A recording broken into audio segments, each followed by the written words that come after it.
So today we're talking about Black Bag and Cate Blanchett. Hi, this is Karan from Los Angeles. And this is Alex from Los Angeles, and welcome to Movies That Shaped Us. We are two longtime friends who grew up on opposite ends of the globe with very different backgrounds, but we're both shaped and are still being shaped by the movies we see and love. In each episode, we cover a filmmaker, actor, director, or other creative who shaped our love of movies. Join us as we explore why they matter and review the three movies in their filmography that made the biggest impact on us. So, Cate Blanchett, we're doing one of the big ones, huh? Yeah, this is a big one. So I guess I can start with my thoughts on Kate and my relationship with her as a movie star actress. So I was thinking about this in preparation of the episode, and I feel like she's sort of in that pantheon of actresses to me. Someone whenever she does a movie, I know I'm going to show up because she's established sort of a bar in terms of the roles she picks, the movies she picks, the director she works with. So that's obviously there. She's in the firmament, of like the greats of our generation and maybe any generation. But then going a little bit deeper on like what makes her interesting and what makes her kind of stand out. I think to me, number one, sort of just physically, she's just so different from anybody else. She almost has sort of an aura of a movie star of, the 40s. Like she reminds me of Barbara Stanwyck or Lauren Bacall or those sort of people. She has that kind of statuesque sort of appeal to her. But Right. then on the other hand, she's also very modern, very androgynous, this kind of amazing voice that she has that can go really deep, but has so much sort of guttural kind of power to it. So she kind of stands out. She almost looks like, someone from another planet. I mean, she has played people from other planets. So, she has this kind of very mysterious sort of physical aura to her, but then as an actress and performer, I think her signature thing, at least to me, is sort of this steeliness of, not giving away everything and sort of holding back. And she maintains that mystery in her work as well, which, and kind of in her personal life too. Like we know a little bit about her. She's from Australia and she Right. runs the Australia Theatre Company with a husband who's very involved. But I'm sure they have kids, but I don't know much. I don't think she's on social media. She sort of has that elder statesman, older movie star kind of appeal to her, which I think keeps the mystery going. So it's sort of inside and out. And then the other thing I think of her is that she's extremely intelligent. Like this is a very sophisticated, intelligent person. Any interview that I've seen her in, she has so much to say. But at the same time, she's sort of goofy and fun as well. Like you would think that, oh, Kate Blanchett plays all these sort of, hi-fi roles. She must be and dresses so beautifully always, and works with all these designers and photographers and what have you. Like she might be kind of untouchable, but she's kind of goofy too. Yeah. So yeah, I love her. I'll go a little bit more into her sort of career and such and her performances. But yeah, what do you think of her? Yeah, for me, she definitely is in that same status of like one of the best actors working today. And it was interesting. We'll kind of get into this when we get into my first impression of Kate Blanchett. But for me, she kind of immediately came onto the scene, almost like fully formed, as like she's a great actor. She's one of the best, like immediately from the big star performance in Elizabeth, which will Right. spoilers, I guess. We'll get into that film when I'll bring it up later. But like immediately, she was like one of the greats instantly. And for a while, I was sort of putting her in that box of, well, I assumed she was British, to be honest. For a Yeah. couple years, and I was put in this box. Okay, she does these sort of larger, big dramas and costume dramas. Plays a lot of these, historical figures. That type of. I just had that impression of her in the beginning, and then later she kind of formed into this, yeah, like a chameleon. Like she do a lot of different roles, and we'll talk about a lot of them on the podcast today. But yeah, it's interesting, like her persona, and really thinking about this when I watched the films for this podcast, and thinking more about her in Black Bag too. She plays, yeah, there's like a coldness to it, but she Mm. it's also like this kind of sort of bitchy, like self-involved, self-centered type of characters. But then you have some kind of empathy for them and you care about them. Right.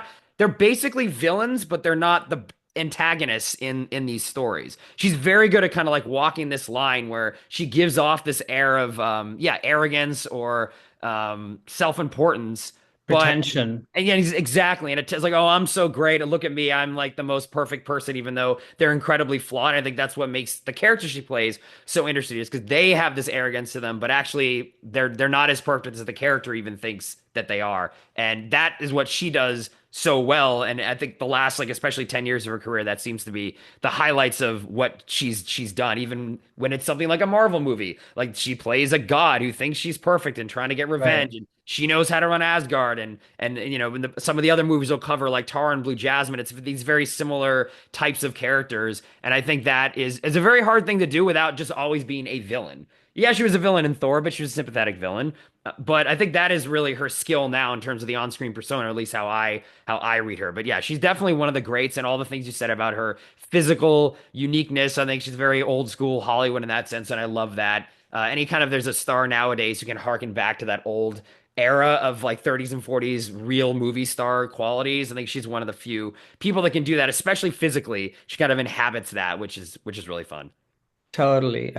It's funny you say that about sort of negative shades played with a lot of empathy. I was thinking about that too, but in a slightly different vein, which is like, I was like, oh, is she, the Meryl Streep of her generation, somebody who can play anything. And after thinking about that and rewatching these movies, I was like, actually, no.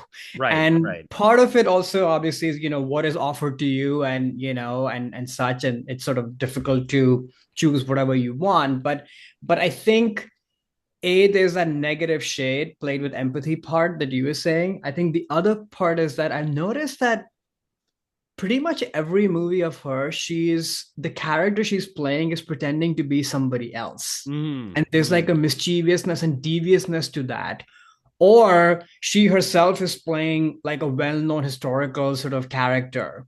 And not all of this always lands. I think she definitely has a tendency to kind of go really big and kind of, the scenery chewing sort of acting that people can do, which can be very entertaining. Like she's never, you can't look away from her, So it's always going to draw, Cate Blanchett performance is always going to draw you in, but they're different sort of degrees of success in Right. my mind of like when that fully lands, that pretension, that arrogance, or pretending to be somebody else. And I think a lot of it comes down to the director she's working with and the script that she's kind of afforded, right? As the case is with most actors, where there's like a fully formed kind of person behind all that pretense and those layers. But there are times where, like you mentioned Thor, I know people love that. Like, oh, Kate Blanchett is having a lot of fun. I don't like her when she's doing that. Like Cinderella and Thor, like she's sort of really going big. And it's all about the clothes and the costume. And I'm like, you're taking me out of the movie, actually. And it's sort of like, oh, Kate Blanchett is having fun, not Cinderella's stepmother or whoever she plays in Thor. So it feels like the character sort of gets sidelined. It's more about her, the clothes, Sandy Powell, all of that sort of starts to come more to the front, which is entertaining always, but it's sort of interesting that I felt that. So yeah. That is interesting, and I sort of feel that in kind of the opposite way, and that I think sometimes she does have a tendency, even in the movies that I really like her in, to lean sometimes a little bit much into overacting, where it's like Yeah. there's a scene or There's a two where like hamminess at times. Yeah. she kind of drops the veil of like inhabiting the character. I'm like, oh, this is just an actor doing something. And in those movies that you just mentioned, for example, Cinderella and Thor Ragnarok, the movies are kind of heightened anyway. And like the tone of both of those films, overacting kind of works in a way. I mean, in, Yeah. in Thor Ragnarok, yeah, the entire point is she's over the top as this, Right. this villain. And even in Cinderella, even though it's a really nuanced performance, and I think it's a fantastic film, actually, the tone of that movie is a little bit heavy-handed. So when she slips into those overacting kind of things, they work more in the context of the film versus in something that's supposed to be really serious. And then maybe there's like one or two scenes from like, okay, this feels like a little bit of like you're trying a little hard. This maybe another take. Like I would have done like another take, pull back a little bit from this. But in those movies, I think it actually works because that's the tone of the film. So I enjoy her in both of those films we mentioned. Not that she hasn't done bad performances, but I think those two are some of the more interesting ones where she's able to bring this depth and this empathy, like we were talking about, to a movie and a character that could have just been two-dimensional, but she's adding like a third dimension in there in both Hera and then Lady Tremaine and Cinderella. So I think that it's just her skill and as an actress.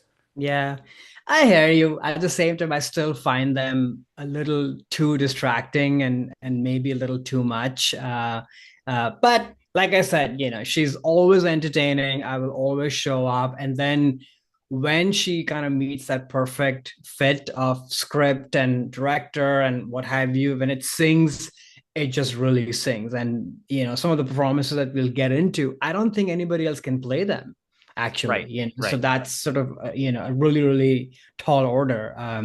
So I guess with that we can get into our movie of the day, Black Bag, unless you had anything else to share about Cate No, Blanchett. let's jump into her most recent performance. All right, sounds good. So this is the new movie. We literally saw it like 2 days ago. I think you saw it yesterday. Right, last So night, it's less than hot off 24 the hours. press. Exactly, yeah. uh, uh, okay, so Black Bag, directed by Steven Soderbergh, starring Michael Fassbender, Cate Blanchett, of course, Pierce Brosnan, and like a great ensemble cast. Quick logline: when intelligence agent Catherine Woodhouse is suspected of betraying the nation, her husband, also a legendary agent, faces the ultimate test of whether to be loyal to his marriage or his country. So yeah, I mean, it's fun, first of all, to see Soderbergh kind of back in action. Like he's one of my favorite directors. Of whatever he's made, and even when things don't fully land, I always appreciate that he's trying and Yeah. trying different things, different genres and ways of making movies. And he's very quick on his feet. But I think this sort of feels like a stylish thriller, kind of going back to what he used to do, like a really tight, lean movie, which is not trying or pretending to be anything else than what it is. Like it's a classic example of, they don't make him like this anymore. Like this is that kind of a movie, but it has, great performances, a great cast, and one of my biggest pet peeves: if you're going to do a spy thriller that's set in international destinations, go there. And they go there, which is good. So, but I think it obviously has that veneer of spy and intrigue, but ultimately this ends up becoming a story of relationships. Obviously, a central marriage between Fassbender and Cate Blanchett, but also some of the other people that are in play here. So Naomi Harris and Roger George, what's his name, the Bridgerton guy, Right, and right. then Tom Burke and Marissa Bella. Like there are these six people who all work in the same MI5, MI6, whatever agency. So it sort of becomes like a relationship cat and mouse, but it's not at the same time in the vein of, Mr. and Mrs. Smith, which is sort of tongue in cheek and hijinks. Like it feels very grounded, this movie. And that's kind of what I enjoyed about it. Like the relationship between each of the couples, but also the dynamic between all of them. Like some of the dinner party scenes are just amazing. Like you can't look away and you want to know what's going on and how they are playing off of each other. Like it's beautifully acted and just really really tight. So yeah, I had a great time just watching this movie and where it went and the performances and the locations that were chosen. So yeah, what did you think?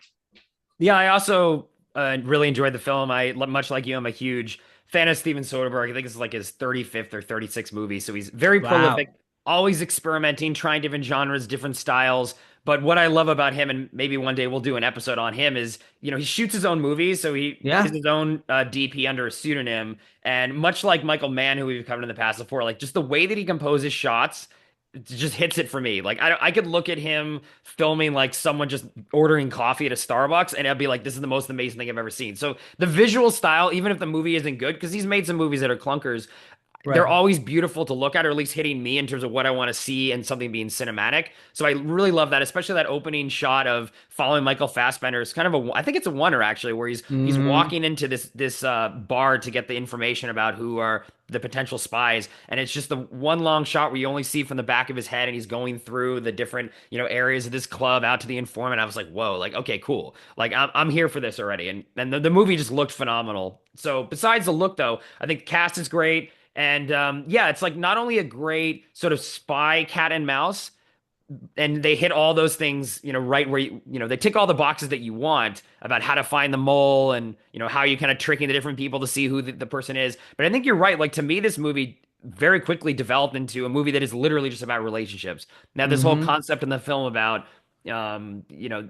you say it's, oh, this is your black bag. This is a thing like you Right. can't talk about to your partner. And it really just asks the question, I think, of in a relationship, what is trust? Is trust full like disclosure of everything you're feeling and you're doing and you're thinking to your partner? Or is trust hiding certain things that are something that maybe is actually detrimental to the relationship? And I don't mean like hiding an affair or something, Right. but like what are those things that you do? And actually the halfway through this movie, the movie that this reminded me of was Eyes Wide Shut, which is also a movie that Mm. is about a relationship and a marriage, but that movie seems to be about, well, you have to have full disclosure about all your thoughts and desires, and what does that do to a relationship when you are completely honest? And this movie's almost saying you shouldn't be actually completely honest. There should be areas of your own personality that you keep separate from your partner, and that actually makes for a healthy relationship. Like I think they do a great job of having these, like you said, those different couples in the film,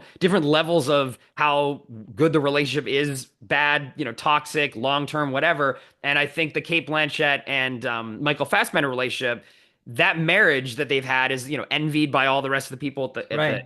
at the job, and they do a very good job of kind of having those moments where I'm not going to tell you this and you have to trust me, and they sometimes they don't. How much do you trust your partner in this situation? Like Fassbender definitely goes through that where he's like, is she the spy, like as in do I trust her, or maybe I shouldn't? And I love that whole dynamic. Yeah, I would, if you were making a mistake and you did do something wrong, like I would do everything I can to like protect you, Right. still save you, which is like that's the sign I think of a healthy relationship. So I loved those dynamics. I think there's a lot Totally. more going on here than just a cat and mouse spy thriller, which they do that really good job in that. Right. But I loved these other themes.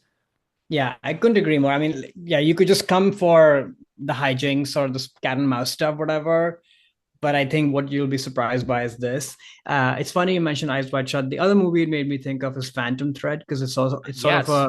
it's a Mm, romance, right? That what do you do to kind of keep the romantic tension or mystery between a couple going? And at what point does that become toxic? At what point does that become just like bad that it cannot survive? Like what happens with Naomi Harris and Roger right. George Payne's relationship that it just totally combusts.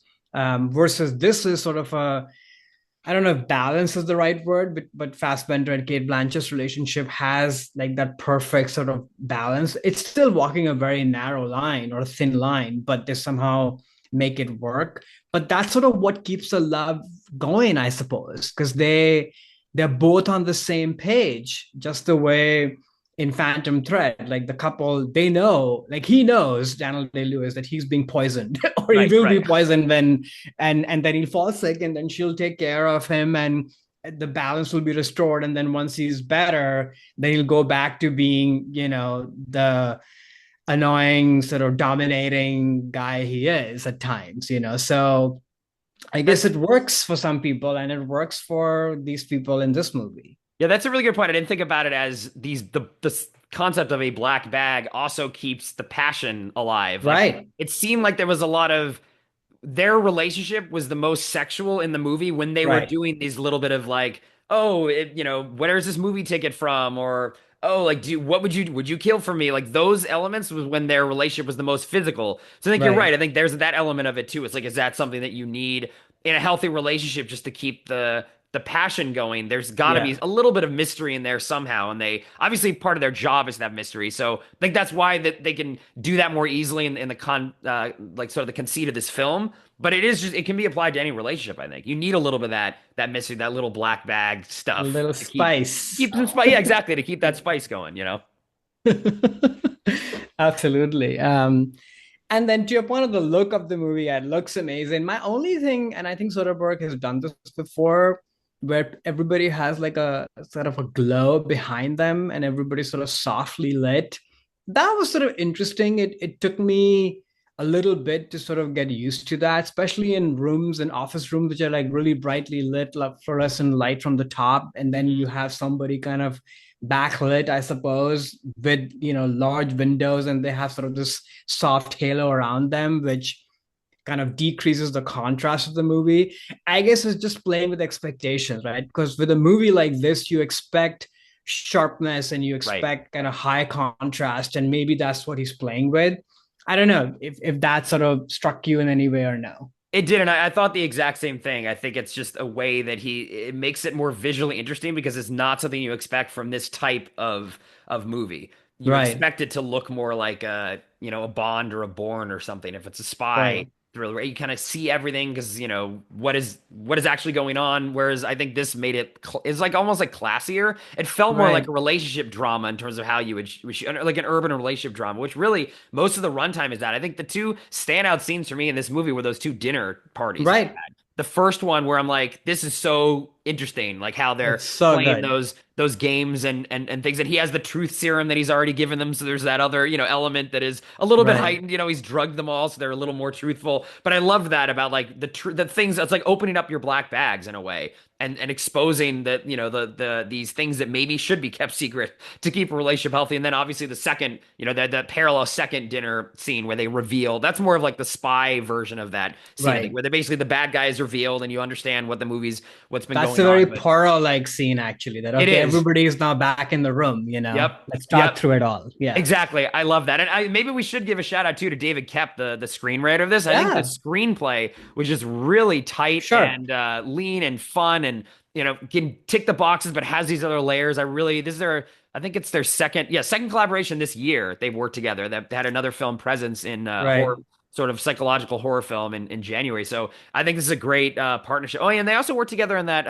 the one that was during COVID, Kimi, which I really liked a lot, actually. It was like a Rear Window Hitchcock Oh thriller. If you yeah, haven't seen that, the I Zoe highly Kravitz recommend. one. Yeah, Yeah, I highly recommend folks check that out too. I think it's still on Max. But yeah, they've had a great partnership. Hopefully they keep working together because I think they have Kep comes in with a great, really tight screenplay, and Soderbergh is very good at that. Like just delivering right. on It's a good something that's very match. lean. It's a great match, absolutely. Yeah, yeah. What do you think of Kate in the movie? I thought she was fantastic and sort Yeah, of similar to what I was saying earlier, I think, and both of us actually in comments of like what she does really well as a star. Like here she's someone who is very steely. You don't know what she's doing. She comes across again kind of like a little bit of a bitch to people at the office and even to her husband sometimes like, oh, she's a little bit like to do about herself, but also like super stylish and you buy her as a spy. And as someone who maybe like could be the mole, who is sort of the question of the right. film, right? You don't really believe her, and I think that is something we talked about earlier about someone. She does a really good job of playing someone who's like pretending to be someone else, either to herself or to others. So like that Right. duplicitous nature of Cate Blanchett's just on-screen personality worked really well in this role. What about you? What did you think of her? Yeah, I totally agree. Like it looks amazing in the movie, like her styling, and I haven't Oh seen yeah. her like this of like big hair and kind of flowy dresses. Like normally I associate her with a lot of sort of form-fitting clothing, but and I think it adds to kind of her aura in the movie, but also her mystery, like you're saying, because you can't really trust her and the way she kind of slips in and out of rooms and sort of streets and such. There's sort of kind of a magnetic kind of field around her, Hmm. and yeah, she's like perfectly cast, which I think we should mention. Like Steven Soderbergh is one of the OG kind of directors who knows how to handle his stars. He can work with sort of lesser known names, but when he has movie stars, he knows how to kind of tap into what they are. So in some ways, maybe we'll give ourselves a pat on the back, but I think Soderbergh agrees with us. That's why he cast her. Exactly. Right. Right. And so is Fassbender, right? Like Fassbender is, I mean, he's so great. He's one of my favorite actors. I'm so glad to see him back because he took a bit of a break with being a I guess, full-time Formula One racer or Right. something and such. So it's so great to see him back. But he sort of has the same intensity and quietness to it, which can then go up and down the register into anger and rage. But he kind of has this sort of mystery to him as well. So, but in a slightly different register, I think Cate is more kind of tongue-in-cheek and devious, if you Right. will, Hmm. versus I think Fassbender always is, to me, is sort of more grounded and planted straight, if you will. So he Right. plays Soderbergh on both of their personas really well. They look fantastic. They look good together. And I should note, I made chana masala yesterday because that's what he made. Oh, did you drug it? Did you put truth serum in it too? Just a little bit. No. Okay, maybe you should. Maybe I'll ask you that off the show. Maybe you shouldn't admit to that on the on the episode that you had drugged your guest. But maybe it was a very entertaining party. Who knows? Exactly. I mean, we'll have to ask the people who were here last night if they remember anything. Right. All right. So I guess that's our thoughts on Black Bag and Cate. I mean, I guess we should say that Cate is obviously a supporting part here. She doesn't have, a super big role. I There's a part of me that feels like the movie, it's so great to have a 90-minute movie and it's sort of in and Yes. out, great, fantastic. But I would have loved to see just a little bit more Cate, just because she's Cate Blanchett. So that's like my slight nit, just given we are doing a Cate Blanchett episode. But yeah, other than that, I guess we can move on to our top threes of Cate Blanchett. Yeah, yeah. So this is the part of the episode for new folks to the channel where we go over our top three. So this is not like our favorite three films of Cate Blanchett, but we're gonna start off with our first love, and this is the movie that made the first impact of Cate Blanchett on us and made us really fall in love with her and realize how great of an actress she was. The next is our masterpiece, and this is the one movie and the performance that resonates the most with us personally. And the third choice we're going to bring is our wild card. And this is just another film that's important to us in some way. Maybe this is a big swing that Kate Blanchett took that just didn't work. Maybe it was a big swing she took that most people thought didn't work, but we like a hidden gem. But something where there's something interesting that we want to bring to the table when it comes to Kate. So, Karan, why don't you start with your first love of Kate Blanchett? All right, so my first love is The Aviator from 2004, directed by Martin Scorsese, starring Leo DiCaprio, Kate Blanchett, Jude Law, Kate Beckinsale, like a giant cast. Quick logline: a biopic depicting the early years of legendary director and aviator Howard Hughes' career from the late 1920s to the mid 1940s. So, famously, Kate Blanchett is playing Katharine Hepburn in this movie. She won a Best Supporting Academy Award for it, and I think this is my earliest memory of her watching her in this movie. I should note, I guess to my own chagrin, that I think I'd heard the name Kate Blanchett Katharine Hepburn when I watched this movie, but I didn't really know Hmm. the depth of who Katharine Hepburn was. Oh, I don't think interesting. I'd seen any movie of Katharine Hepburn, so all I was going off of was the energy that Kate Blanchett was portraying on screen. Hmm. And like we were saying earlier, like you can't take your eyes off of her just in her styling, her vocal kind of calibration, and the way she kind of just bursts on the screen, right? Like this movie, up till you meet Kate Blanchett, has sort of been in a different register. You're primarily focused on Howard Hughes and Leo, and his neurosis is starting to kind of build bit by bit, bit by bit. You've seen a bunch of set pieces of all the adventures he's up to, and then in comes Kate Blanchett, who instantly feels like, oh, this is a match to this crazy unpredictable maverick that we've been seeing so far. And she's so energetic and kind of tomboyish, but also has a heart to her. But like we were saying earlier, she conceals a lot. There's sort of an exterior, oh, it'll be fine, it'll be okay, kind of energy, but there is sort of heartbreak and kind of sadness to her portrayal. So yeah, you can't take your eyes off of her. And I was like, oh, who is this person? This person is amazing and what have you.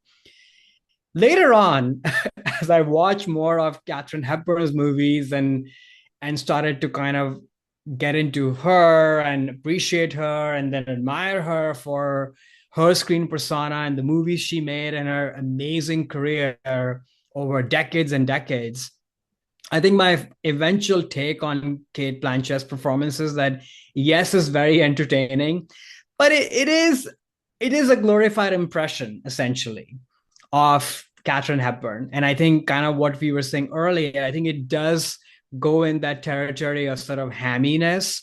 Now, you could argue that the whole movie is sort of in that register, and we'll get to our thoughts about the movie. So I guess it sort of serves the story it's telling, but at the same time, very entertaining. You can't look away from her.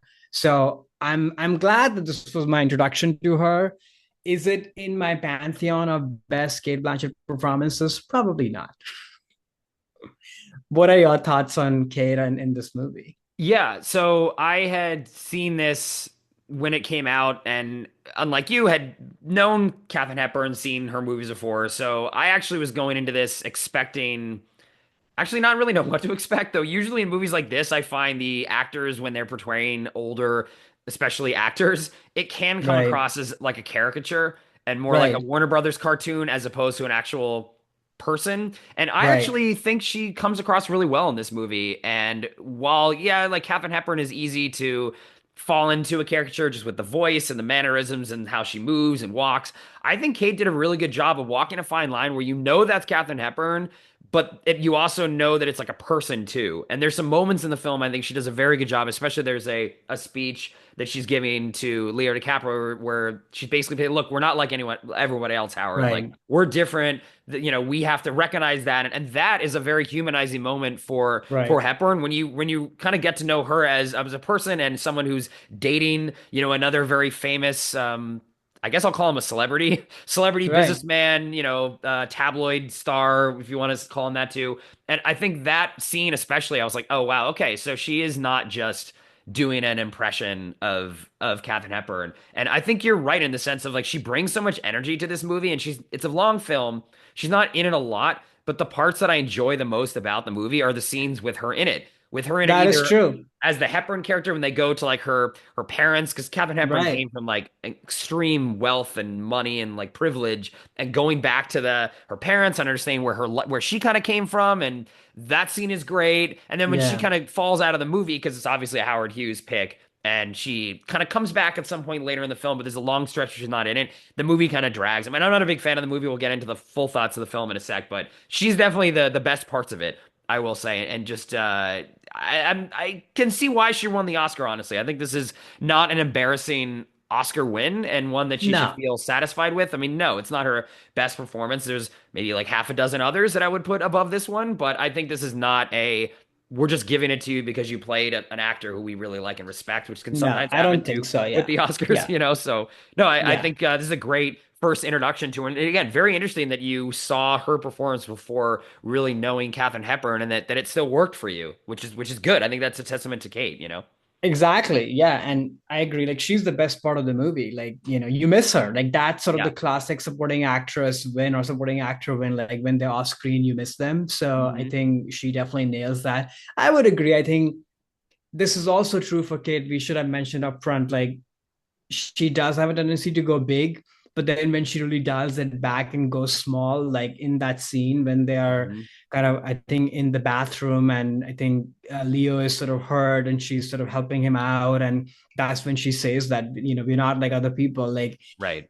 that is just such an amazing line delivery. It grounds everything. You see a full human being. So there are definitely moments like that. But there's a lot of bigness as well, which is very entertaining and fun. But yeah, she is the best part of the movie. So I guess speaking of, yeah, so, sounds like we are not big fans of this movie. Yeah, yeah, no, I mean, I'm a huge Martin Scorsese fan. I think this is definitely one of Same. his weaker, like bottom third tier films.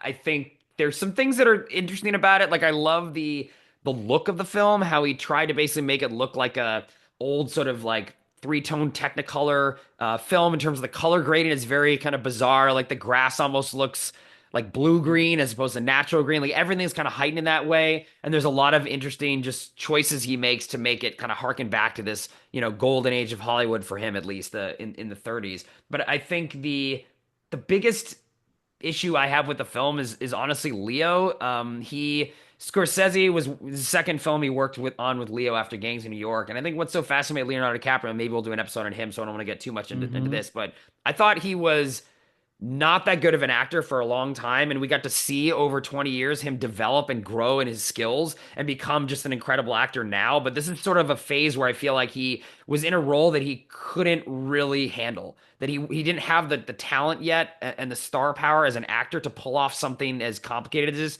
He almost seems like a man in his dad's suit to me in most of this film. So that's sort of my biggest criticism is really around Leo, who the whole movie is about him. So if he doesn't really work, then the whole movie kind of falls apart a little bit. So those are my high level thoughts. Like what about you on The Aviator? Yeah, it's funny you mentioned about the color grading and such. Like when I watched it the first time, and I think I've seen it maybe twice or thrice, it was when you start watching it, it feels very interesting and intriguing.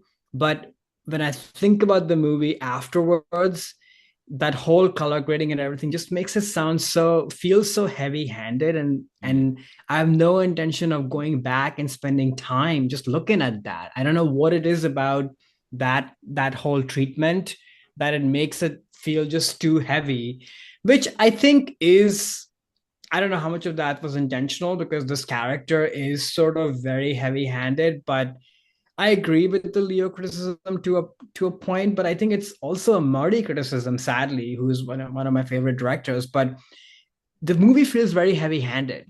And I think there's something about great auteurs making a movie about the golden age of Hollywood. I feel like they can't help themselves because there's just so much material there, right? Of kind of something they worship, like Babylon or whatever, right? Like you just can't help but not go so deep and so crazy. And at the end of it, it sort of ends up being heavy-handed, just not light on its feet. And I think you feel that in the movie making, you feel that in Leo's performance, like everything is sort of very heavy, that he's pretending. There's a lot of capital A acting in the movie. And in comparison, now that I think about it, like Cate might be lighter, even though she's hamming it up too, but everybody's hamming it up because that's sort of what the movie is. And maybe this was the intention. I don't know. But yeah, it's not a bad movie. Obviously, it's very watchable, and some of the set pieces are great. It's fun to see people kind of go in and out, and Mhm. the older I get, the more familiar I am with Hollywood history. It's sort of fun to see, oh, Ava Gardner, and this and that. But so that's sort of, I guess, fun. But yeah, overall, it just feels very heavy to me. And then as the Leo neurosis gets bigger and bigger, that just becomes, I don't know, unwatchable. That said, though, now this movie is forever linked with the COVID wash your hands meme that we all became. So there's that. That's sort of the takeaway of this movie now in my mind. That's really funny. Yeah, yeah, that's true. It's interesting about the golden age of Hollywood thing and, these directors because I think it was very clear to me, especially on this rewatch. I mean, I haven't seen this movie in 20 years, where it starts immediately and the hook of the film is Howard Hughes is the frustrated director where the suits are telling him what to do. And that is sort of how we get into the character. And that is really the Right. thrust of the narrative for a long time. And Howard Hughes, yes, obviously this is true. It's not like not correct. There's so many other aspects of his life that I wonder if another take on this material where that was just one thing versus the main, you kind of feel like he's just the film director through most of this movie, which is only one of the many things that he Yeah. did. And I think Marty's latched onto that maybe because he can relate to being a frustrated director who things aren't working, and that is what excites him the most. But I don't think that's the most interesting part of the career and life of Howard Hughes. Though you can tell Marty's having a lot more fun with those aspects because you're right when you say True. like when the paranoia really sets in, the movie's just not fun anymore and it's kind of a drag to get through. Where at least in the beginning, even Yeah. though I'm like I'm not that involved, but it's fun to see the movie premiere and the film sets and the Right. Hollywood stars and the Errol Flynn and like all that stuff. It's Right. like, okay, well at least we're having fun. So I think it's just the maybe the wrong director with the material. I don't know, but I don't, I think it's definitely one of Marty's weaker films for sure. Yeah. I think no director can help themselves because when you look at some subject matter and that period like that, of course they're going to start to self kind of insert yourself, right? Your Right. own plight, your own frustrations and such, and then because that's your way in, and then before you know, it sort of becomes, I don't know, a little too self aggrandizing in some Mm. ways that like the movie kind of just loses you, perhaps. I don't know. So yeah, Yeah, maybe. I'm You know, glad it exists. I'm glad that Kate has an Oscar for it. I'm yes, I'm glad yes. that Marty, everybody, every great auteur director needs to make like a Hollywood movie Mhm. just the way they have to make like a war movie. So I'm glad it exists. But yeah, it's not in the pantheon of Yeah, Marty's agreed. movies. Agreed. All right. So with that, what is your first love of Kate Blanchett? So my first love, we referenced this a bit earlier, is the film Elizabeth from 1998. The IMDb plot summary: the early years of the reign of Elizabeth I of England and her difficult task of learning what is necessary to be a monarch. The film was directed by Shekhar Kapoor, starring Cate Blanchett, Jeffrey Rush, Christopher Eccleston, and Joseph Fiennes. So, like I mentioned, for me, this movie, I'm a huge history fan. I love historical epics and historical dramas and, this time period in England's history. So I was definitely going to immediately see this film. But I remember this coming onto the scene like out of nowhere, where it's like this big historical film starring in the lead role, which, Queen Elizabeth, one of the most famous historical figures of all time, an actor that I had not heard of. And I was like, who is this? Like, they're giving this to someone who's like, who is this person? And then just remember being blown away of how great she was in this role and inhabiting all the different, emotions. I mean, this film takes place in the early reign of her sort of becoming queen and then establishing herself as a powerful monarch who wasn't going to be, kind of pushed aside by her rivals or pushed around by her advisors. So that journey of that character arc is really unique. She starts out very naive and then sort of in over her head, and then she gradually becomes more and more sort of powerful. And at the end, it's like no one can stop her. She's like, the ultimate queen. And that really impressed me in terms of the way that Kate was able to do like all of those things and handle all those different emotions. And this part that I'm sure was very intimidating to her. And I just was like incredibly impressed with what she was able to pull off. And so then for me, for many years, I typecast her as not only did I think she was British, but also Yeah. in this, okay, she does really well costume dramas, or she's going to be a corset in these major historical She films. was the Keira Knightley for Exactly. you. Yeah, she was the Keira Knightley of like the late 90s, at least in my head.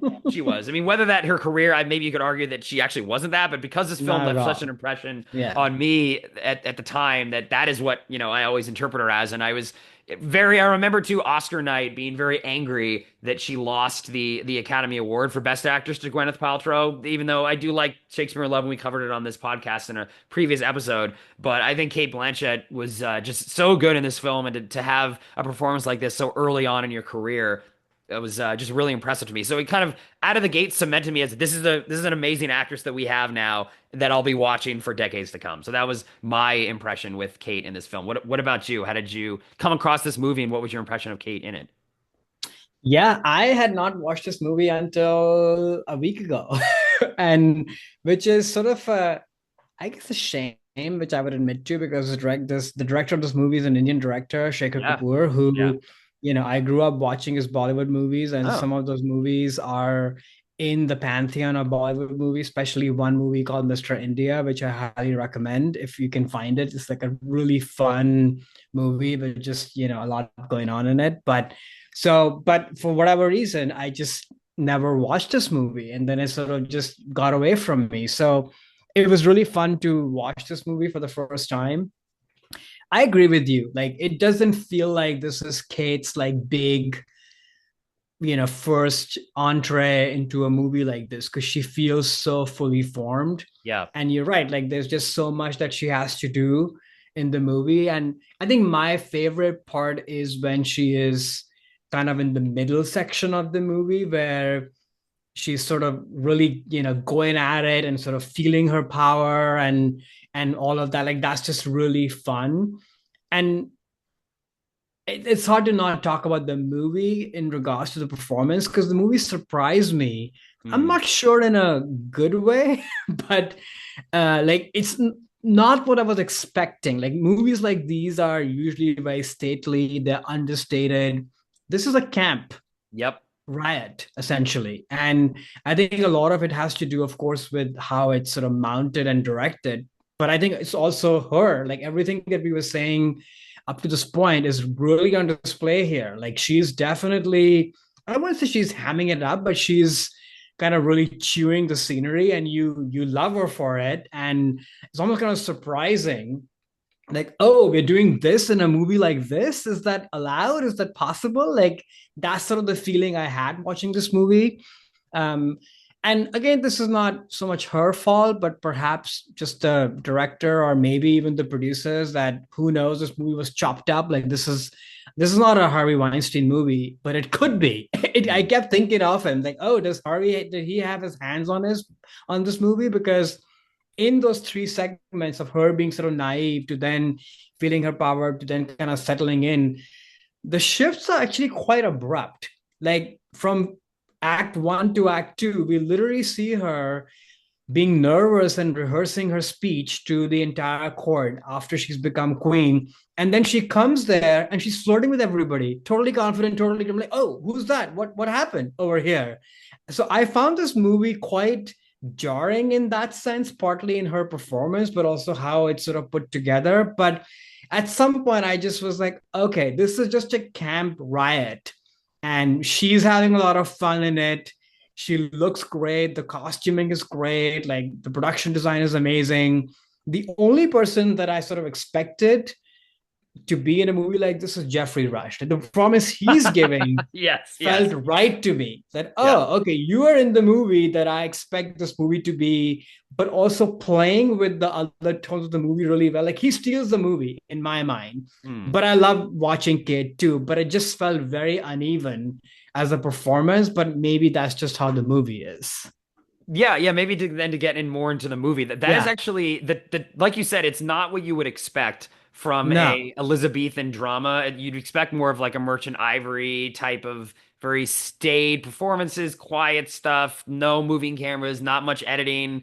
Um, and this is actually what I really like about the movie is that it's absolutely not that. And from the opening, the very beginning, it's like this big bold like Elizabeth letters flying across the screen like a intro of a Rocky movie. It's like Yeah. in this year, blah blah blah. And I'm like, oh wow. And it was funny. Like this time, it dawned on me that I wonder if because this movie came out 2 years after Baz Luhrmann's Romeo and Juliet, it sort of reminded me a little bit of that. Like we're taking something that Yeah. you might think is old and boring and like snooty, and we're just like blowing it out and like now it's really Right. overly dramatic. Because that definitely right from the open, you're like, okay, this is not what you'd expect. And the camera angles are all these extreme above, from the from way above shots of people kind of walking around. The editing cuts a lot, really big, bold colors. I mean, I don't know how historically accurate some of this stuff was, but I don't care. Like it really, that sort of more Baz Luhrmann-esque. I mean, it's not as extreme as a Baz Luhrmann film, No. but it's got a little bit of those trappings in it. And maybe that's the Bollywood past that this director has. I've never seen his other films other than the sequel to this one, but I loved that bold take on it. I remember this as a kid seeing this movie and being shocked at and like surprised and sort of entertained by that tact to it. And again, that goes with the performances too. I mean, I think these are not people that are acting in like some really staged Shakespearean drama. These are more like bigger and bolder like performances that is campy. Like I think that's a good word for it. But I actually love that take on the material. I think it makes you feel more that these characters are real people as opposed to historical figures, where sometimes that more deference to this sort of time period and these historical events gives it like a distance. And maybe that was their take, or maybe they were inspired by Yeah. what Baz did with Romeo and Juliet. But yeah, I that all that stuff worked on me, even though it was surprising when I first saw it, and even now going back to it, and I hadn't seen it maybe in 15 years, and I was like kind of forgot. I was like, oh yeah, that's right, this is what this movie is, and that's why I like it so much.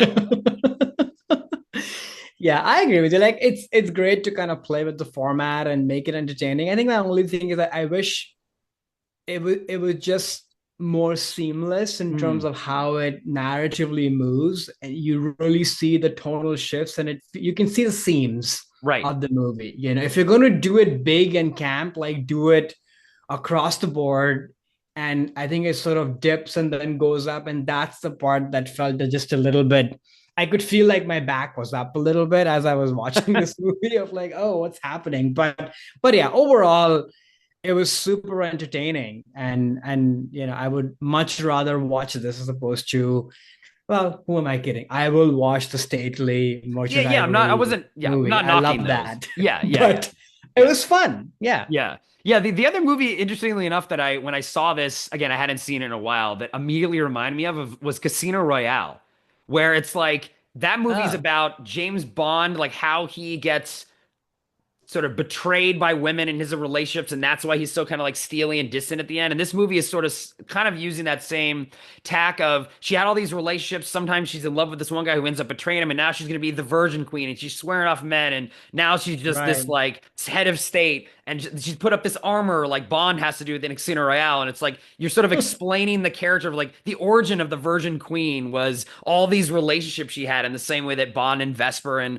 all the different things they did in Casino Royale, and because there is that kind of campiness to it. It feels kind of like an origin story of the Virgin Queen. Do you want to know why she's a virgin? Like, watch this and see these things. And when she gets this, now she gets her thing, her white paint on, and it's I don't know. That made me laugh for some reason. I was like, oh, this is kind of like Casino Royale. I wonder if they were inspired by the way that they handle the material in some way. But it's a fun That's film. It's a hilarious. fun film, and I also would recommend to you and to folks listening as well to check out the sequel. It's actually really good. Set Really? I've heard yeah, horrible things about the no, sequel. I really liked it. It's a different phase in her Huh.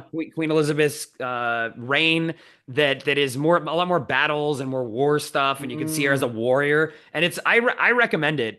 Same Hmm. director, obviously Kate comes back. I think she was even Oscar nominated again Yeah. for the role. So I recommend checking out the sequel. I think it's cool that they made a sequel to a period drama. I don't think that really happens very often. So I'm waiting for Yeah. the third one. Maybe in another 5 years they'll do Elizabeth, the final years, and it'll be like the No Time to Die, where she has to sacrifice herself for the world to save her kid. I don't know. We'll see. Wow, the Liz Bond trilogy. I love it. Hi, I'm Bond, Elizabeth Bond. I love it. Exactly. Um, I actually do kind of like that treatment of kind of coming back to a historical epic, 10 years after however long. Like it's kind of fun that they broke it up like that. I think that's smart. yeah, me too, and unique. Definitely, I Yeah. think folks should They check don't that do out. that with movies like these, very No, often. Because such a big story, even whatever happens in the first part in itself could be broken up, to be honest, because there's so much going on. Like it's such a huge story that it had to be broken apart. Yeah. exactly, exactly. So now we're moving on from our first loves into our masterpieces. And again, to remind new viewers to the show, this is the movie that is the one that resonated the most with us in terms of Kate's performance, and we think really exemplifies who Kate is to us. So, Karan, with that intro, what is your Kate Blanchett masterpiece performance? All right, this was a hard one because I went back and forth between spoiler alert, mine and yours in terms of her masterpiece, but I ended up going with this one, which is Blue Jasmine from 2013, starring Kate Blanchett, Alec Baldwin, Peter Skarsgård, directed by Woody Allen. Quick logline: a New York socialite, deeply troubled and in denial, arrives in San Francisco to impose upon her sister, played by Sally Hawkins.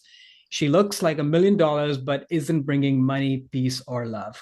Huh, what a logline.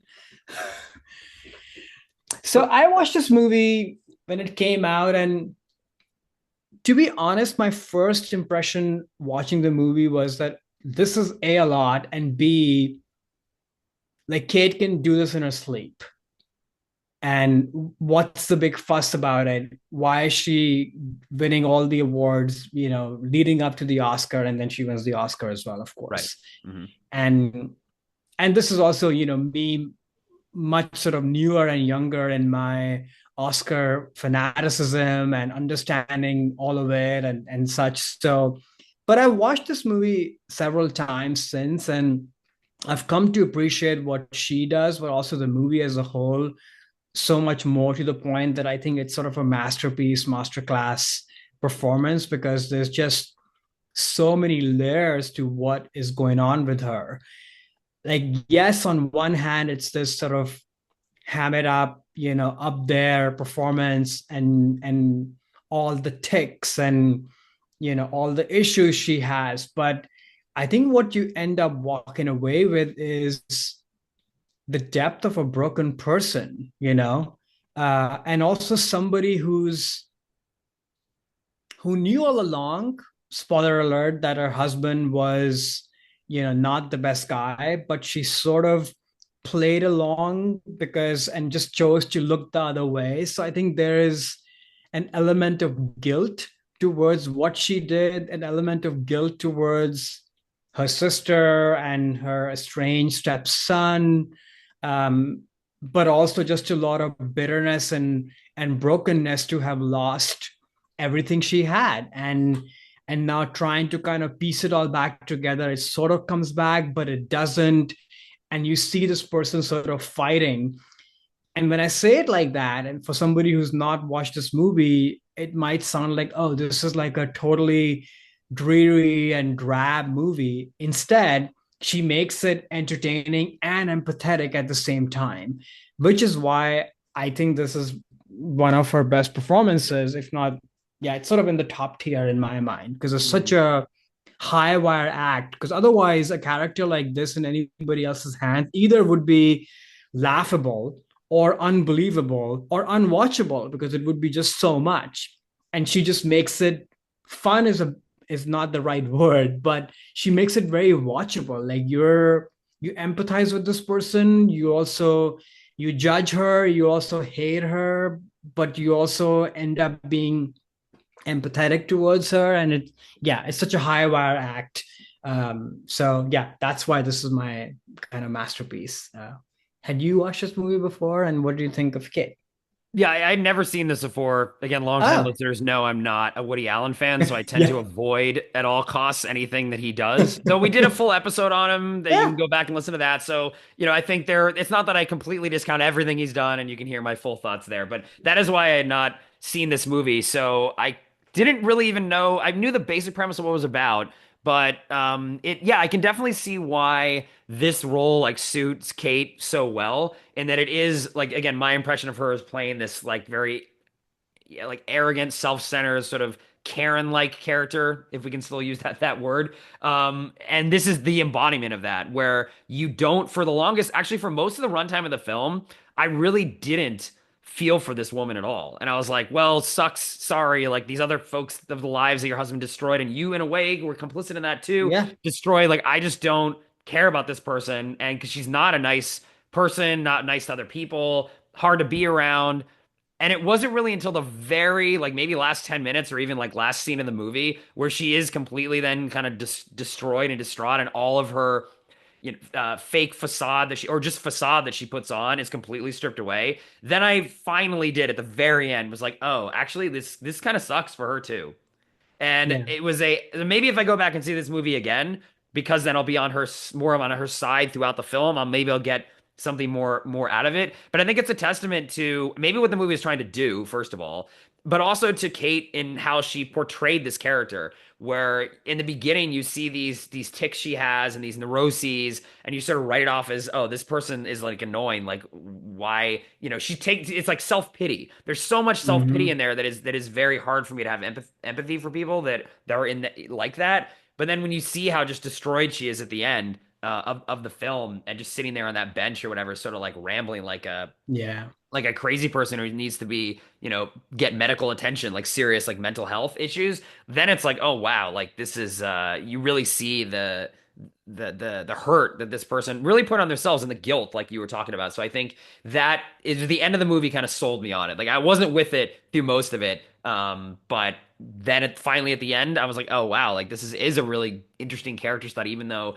they don't take it anywhere. It's not like she really changes per se, or there's not much of an arc. I think it's more of maybe this is just me, but the audience went on that journey at least. Like right, my character arc changed from like just disregard right, this person, like oh sucks to be you, like now you're poor because bad decisions you made, and then at the end, like I went on the arc and had empathy for and felt really bad for it. Then I was like, wow, this woman really does need actual help, and I hope she gets it, even though who knows, maybe obviously we don't know because the movie ends right yeah. there. But that was sort of my journey with her performance in the film, and I think you're right. It is one of her best, even though there are times she kind of overacts in certain scenes. But Yeah. again, that is the character just the being It's a a little character. Yeah. extreme because I think she does genuinely have mental has Definitely. yeah, It's a portrait of mental health, mental illness for sure. exactly. Yeah, like Yeah. who's afraid of Virginia Woolf type thing where you're Right. like, oh, these people are so damaged.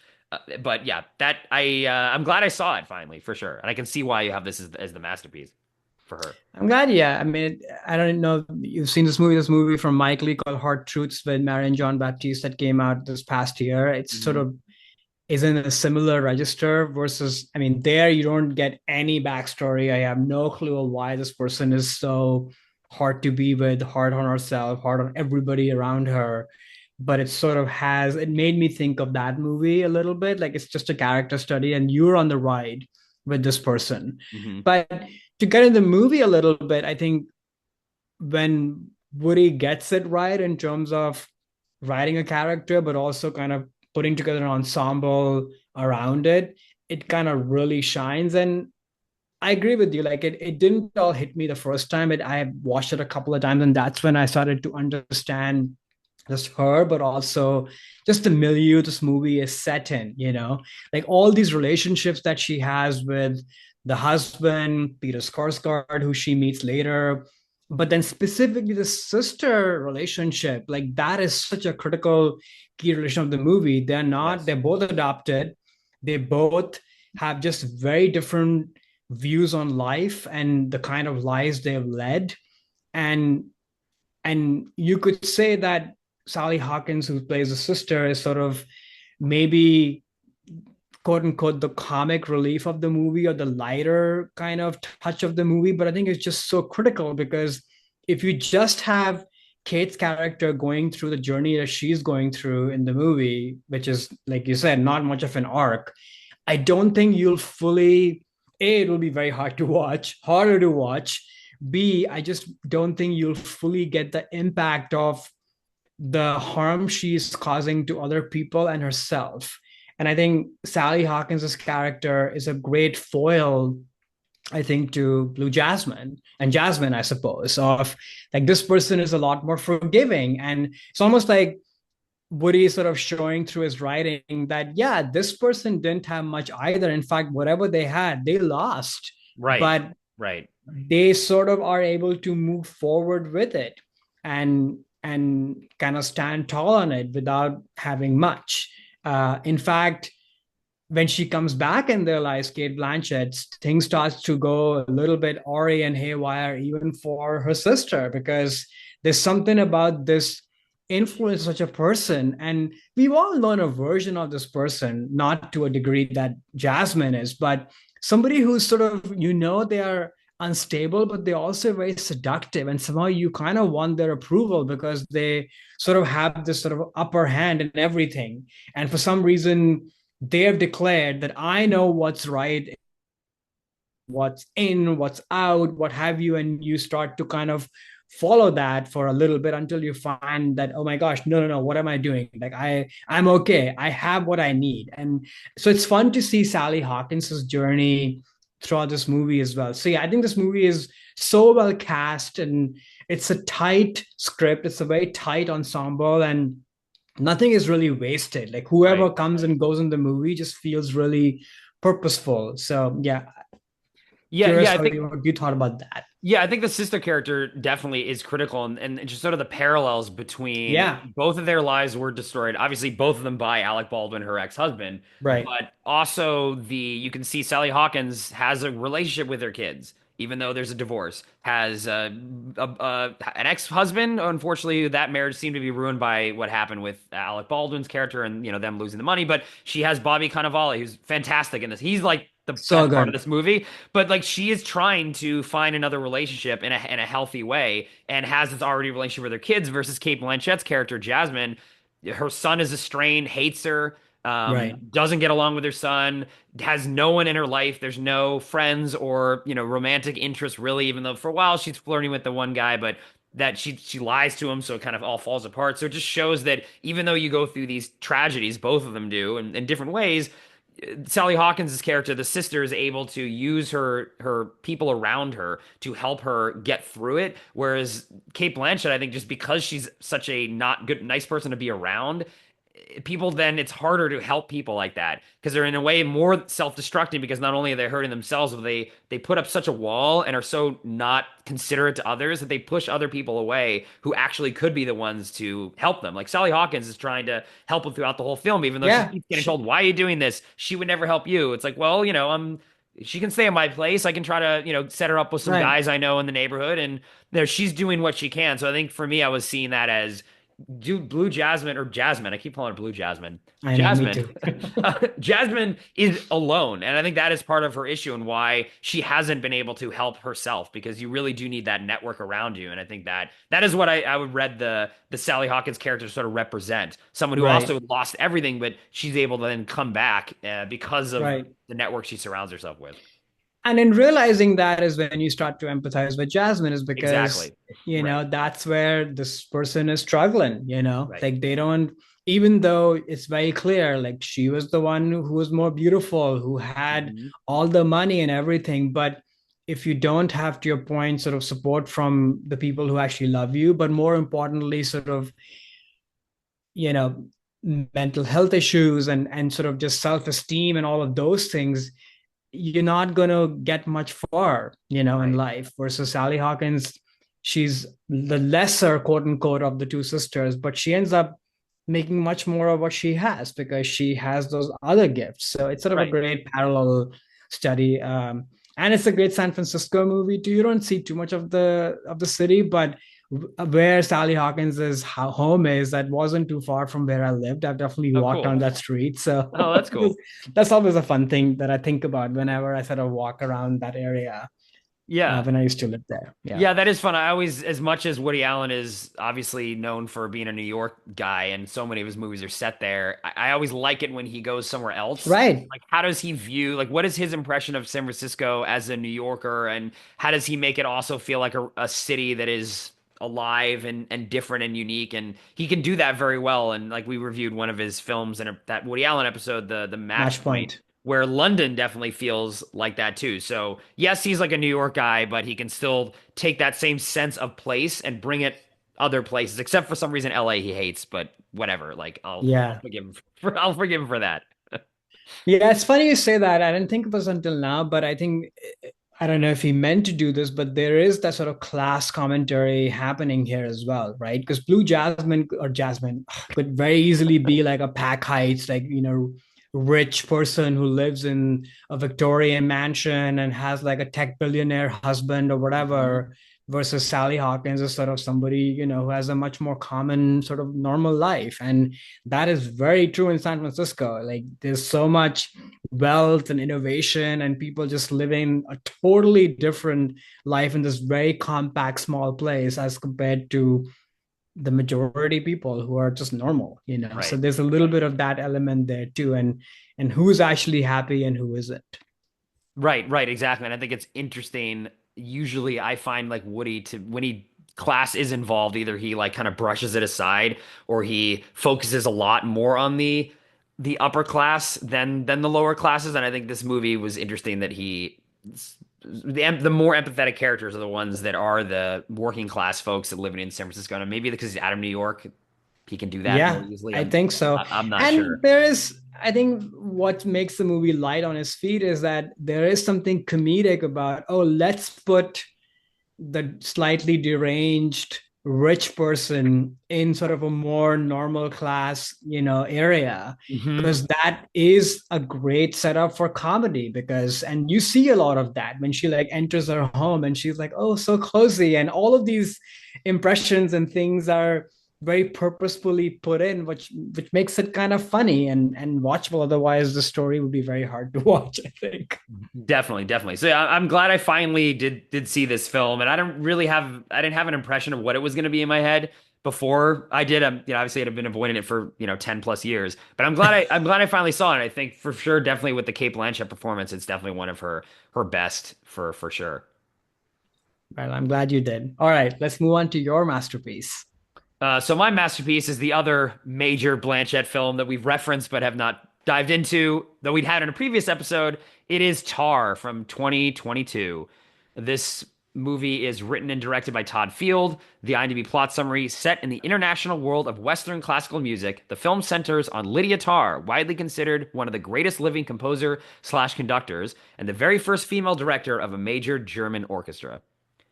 So this is starring obviously Cate Blanchett as well as Nina Hoss and Mark Strong. So, like I said, we did talk about this movie before, but I'll focus my beginning thoughts just on Kate. And I think for me, why this is her masterpiece performance, the one that I think, for me at least, I will first think of now when I think of Kate Blanchett is this character of Lydia Tarr is all of the things we mentioned in the Kate Blanchett does very well. She's kind of a bitch and kind of arrogant and full of herself. She also has this facade that we mentioned of there's that great scene in the end of the film where you sort of see her beginnings and where she started out, and she definitely constructed this whole persona, even down to her name, which was not her original name, and that is also in this character. And this character feels so real and so like this is not a performance. This is just you're watching a documentary about Right. this person, Lydia Tarr, and the fact that Kate Blanchett, who's been around for so long, and we've talked about so many different films she's already been in, that I can like lose myself in the role, or she can lose herself in the role, where I don't look at that's Kate Blanchett conducting the orchestra. It's like, wow, that's Lydia Tarr doing it.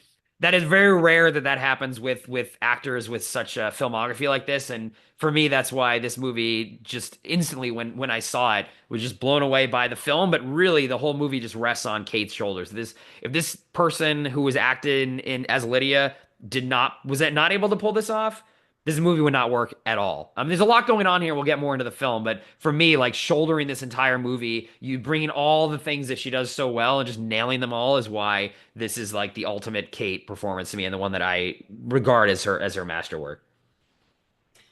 Yeah, I couldn't agree more. I mean, I almost put this too, but I thought it'll be fun to kind of have, two different ones. Yeah, Why not? yeah. But yeah, it's everything you said. I would just add that this is, I think you said this too. Like it's all those characteristics of Kate, but it's also totally grounded in like a fully realized human being. Hmm. And part of that is sort of the inner monologues and the paranoia and the quieter side of it, because you get to see Kate do what Kate does, which is entertaining and fun, when she's being a bitch or like being loud, and that Right. sort of guttural sort of voice that she can really pull from the core. But then you also get the insecurities and the paranoias and the really quieter moments, which kind of makes a complete person. And then on top of that, just the physical mastery of the job at hand, like we've seen her do a lot of things, but this is a complete, to your point, like disappearance into this character. And I don't think it would be as believable, even if it's Kate Blanchett playing it, if she had not learned how to be a conductor, Hmm. like the mastery of that, the way she carries herself, the way she dresses, the way she holds the room, the way she holds the orchestra, the way she holds the baton, like all of that is just so second nature. And I think you need that for that suspension of disbelief that, okay, this is not Kate being amazing. This is Lydia Tarr. Right. And then all of her relationships, and we'll get into the movie and how she is manipulating and maneuvering, but also just really damn smart and really good at her job, which is what the central tension of the movie is. And Kate embodies that, and you see a full arc of this person from being at the highest highs to crumbling all the way in a as ugly as it can be. And also, like, what a great world. Like we said this too, like Kate is sophisticated and very poised, and what a great world to situate this movie in, right? Like what could be more highfalutin, high-minded than the world of sort of classical music and Berlin and New York and all these places, and the life she leads, their brutalist architecture home. Now I know what that home is after watching. I'm like, oh, I know this. This is a brutalist home. So yeah, it's a true masterpiece in the true sense of it. Yeah, yeah. So getting more into the film, I do think this movie will to kind of stand the test of time for a long time. A Yeah. lot of it based on Kate, but also just what this movie is and how this movie was crafted. Though I will admit, I saw this back in 2022, loved it. It was one of my favorite movies that year. We actually covered that on our best Yeah, of it was my that year. number I think one it was of your the number, year, I right? It think. was your number one. It was very close for me and I hadn't seen it since then. So I actually had only seen Same. the film once. And the film, the first time, I was captivated by it. I loved it. And it was like a mystery. Like, what is this movie about? What's going on? You have really no idea what the conceit of the film is. At least I didn't the first watch until the third act. And then it's like, oh, this is what the movie's about. This is what they're doing. Okay. And then you can kind of follow. And then, it's kind of surprising. It's like a big, in a way, kind of a twist to me, at least. Of like, Right. oh, the movie's about cancel culture and toxic people and, how they get away with things if they're, in high places of authority. So now the second time I watched it, this time, knowing that going in, the movie feels very different to me and that like I can see how obvious those themes are from like the first 5 seconds of the movie. Whereas before I was like, what's going on? And now I'm like, oh, this and oh, that's who she's texting. And this is the whole thing is just a setup to a takedown of a very toxic person who built this sort of a bunch of enablers around her. And then once you start pissing off those enablers, they're going to come right at you and just take you down. And her downfall was not necessarily just that she was an abusive person, like, sexually and psychologically abusive to the people around her, but it's that she ticked off the wrong people who she already was abusive to. Like her assistant treated her horribly. The assistant, obviously now I kind of understand she was in love with her. The assistant was, and there's just Yeah. feelings there. Maybe there was an affair at one point that didn't work out. But as long as she was kept happy, the assistant let all this other stuff happen. She could abuse a ton of other women. And look, like you're keeping me happy now. I'm not going to do anything. But the second that I'm crossed and you're passing me over for promotion, okay, well, I'm taking you down. And then, obviously Tar's entire empire kind of crumbles around her because she sort of gets too arrogant and thinking like if you're going to be this abusive, you got to still do the payoffs in a way. Right. And yeah, I just surprised how the second time I saw this, the movie felt so obvious, not in like a bad way obvious, but like telegraphed you to the hills about what's going on and what the movie's about, and it completely went over my head going in knowing nothing the first time I saw it. I don't know. So is this the second, third, how many times have you seen this movie now at Yeah, this this is point? my second time too. And Yeah.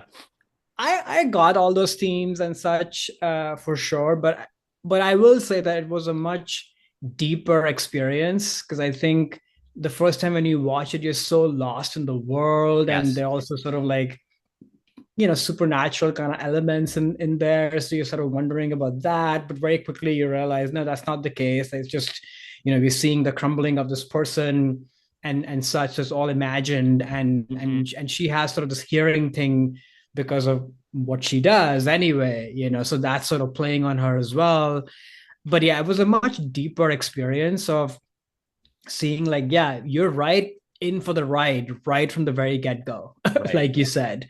Um, and I think maybe the thing that I kind of grok that sort of held on to a little bit more tightly this time, because in the first viewing, it was sort of this commentary on cancel culture for sure, but also was like how great she is at her job, and Hmm. she has earned this, and it wasn't easy for her either. Like she had to kind of construct this whole persona for herself, and it's so hard to kind of get to this place that she's gotten to. And that doesn't excuse all the bad stuff she's Sure. been doing, Right. but you can sort of look at both of those things together, right? And but I think this time around, what the village it takes to kind of get this person up there but also maintain them there, that struck me even more. And that, to your Hmm. point of like her assistant, her wife, and other people in the orchestra, like they're all part of it. And that's why like her relationship with the wife is so critical. Like she's been enabling this, and a lot has happened before. Like none of these Right. affairs are news to her. But I think when things start to go further south in this case, that's when she just completely leaves the wife. Like she checks out. Like she's like, you're not even, seeing the child anymore. Right. Like Right. you're out totally. So I think, and I think to your point, like I think she just gets too arrogant, Lydia. And you see that in that first breakfast or whatever, or lunch she has with Mark Strong, where he's sort of fawning over her and trying to understand her technique and what have you, and she's so dismissive of her. Hmm. I think you start to see that this has kind of gotten to her head more and more. But it's so elegantly crafted, like none of it is in your face until you kind of really get into it. Like it's all very gradual. It's just so brilliant. Like, and that's what makes it, like you said earlier, like a documentary. You're seeing this happen unfold in front of your own eyes, and it's just so brilliant. Yeah. Absolutely. Yeah, I love that, the gradualness of the pace of kind of what's going on and how you're sort of understanding the themes. And then once it reaches that critical point where like everything starts falling apart, the pace is very quick. It's like all of a sudden, boom, like you're in there. It's like going up a roller coaster and you're sort of enjoying the top. And then once you reach that peak, then it's like immediately like all this stuff happens. She loses everything. She starts going crazy. She's dancing around naked, singing in the thing, and then now she's in Southeast Asia. And it's like very quickly, like it's just all over. And I love that how Todd Field is able to construct that piece of it. Like he eases you into this sudden fall, and then when Right. it happens very fast, which is also true a lot of when this stuff Right. happens in real life. Like when those Yeah. allegations start coming, or all of a sudden the people around these toxic folks start turning on them. The house of cards falls away immediately, and it is Totally. the thing that I love about this movie too is it plays around. It is a facade at the end of the day. Like yes, she is very good at what she does, but how much of that was based on this persona that she was able to kind of create and even use this whole idea of identity, which there's that brilliant scene which I still think is one of my favorite scenes in the last like 15 years. She's in the classroom kind of Oh gosh. attacking that student for for refusing to listen to Bach because he's like a white guy or whatever he says. I That scene is so good, but I love how it's in a way kind of like Lydia's saying, "Oh, you can't use identity to define people, and that's unfair, and you should look at the art, not the artist." Even though, with her construction of her version of the artist, she is putting that actually at the front of her whole career and banking on this image that she's created. And yeah, I'm sure she's great at conducting, but it's not really so much about the art; it is about the image. So in a way, she's kind of like hypocritical. And then when the image starts going away, it's not like the art is really saving it. Well, I guess you can argue it kind of does at the end because she does at least get some job somewhere at the Right. very end, even though it's a very embarrassing job for someone of that caliber to be Right. conducting at, a Comic-Con essentially. Even though I've been to things like that and I respect people that do that. I love those types of shows. So I love when they, play the score along with the film or what have you. But yeah, that would struck me more on this time because I knew where it was going than that, especially that scene where she is sort of saying you can, have to separate art from the artist and it's all about the art. I'm like, well, lady, like, come on, you're completely hypocritical in all this. You're completely Which I hypocritical, think is the point. exactly. I love that about this Yeah, movie. it's so great. It's Yeah. so good. And I think this time around, I felt even more so like how culpable or involved the audience is as us. Because Yes. when you first see that scene, yeah, at some point she starts to harass him, and that's sort of bad. But like when the argument begins, I'm like, yeah, you should look at music for what it is. Totally. You can separate the artist from the music, and that's fine. Hmm. And then you witness this entire crumbling of this person. And at the very end, even though the music she's playing, it's still with the same level of commitment and dedication.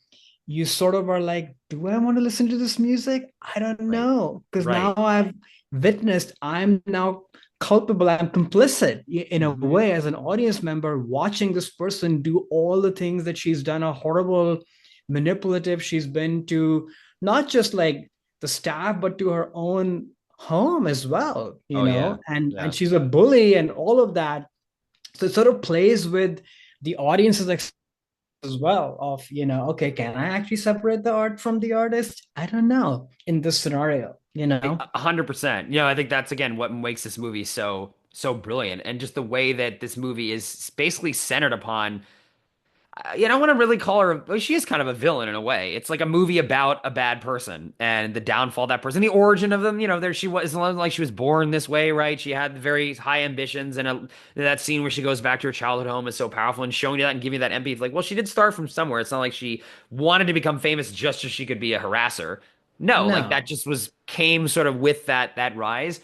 But I just think it's so brilliant when a movie can be set on such an anti-hero or not, very bad to not so bad protagonist, because it really does play with your expectations. Like going into this movie when I first saw it, I thought it was going to be some, fake biopic, or they're lauding this amazing person, Tar, and like I had no idea what kind of what was going to happen. So going in sort of knowing this movie is like, oh, it's like I'm watching the Joker now, and I know the Joker is going to be a bad person, so I can watch, even though I don't like that movie. I'm just using that as an example. Like going into it, this is the Joker, so you kind of have expectations of what the movie's going to be. Whereas if you went in and have no idea who the Joker was, maybe you'd read that movie differently. And I think this movie on the Mhm. second watch, because I knew it was like where she was going to end up and what kind of person she was, it made it so much more entertaining, but also more layered. Like I could pick the nuances of how, in a way, it was obvious the whole time she was toxic. But even Yeah, as me, someone who didn't know in the first time, I didn't really pick up on the subtleties, but then they become not subtle the second time you see it. So I think this movie just rewards on future viewings. That's sort of what I'm trying to push here. It's so good. totally. And then the world and every single person who's in the movie, performances, obviously, the music and the score, the Oh, sound yeah. design of how all those sounds are kind of playing with her, and they're all sort of like omens of what's to come for her, but also for the audience, the production design, and just the precision of this world.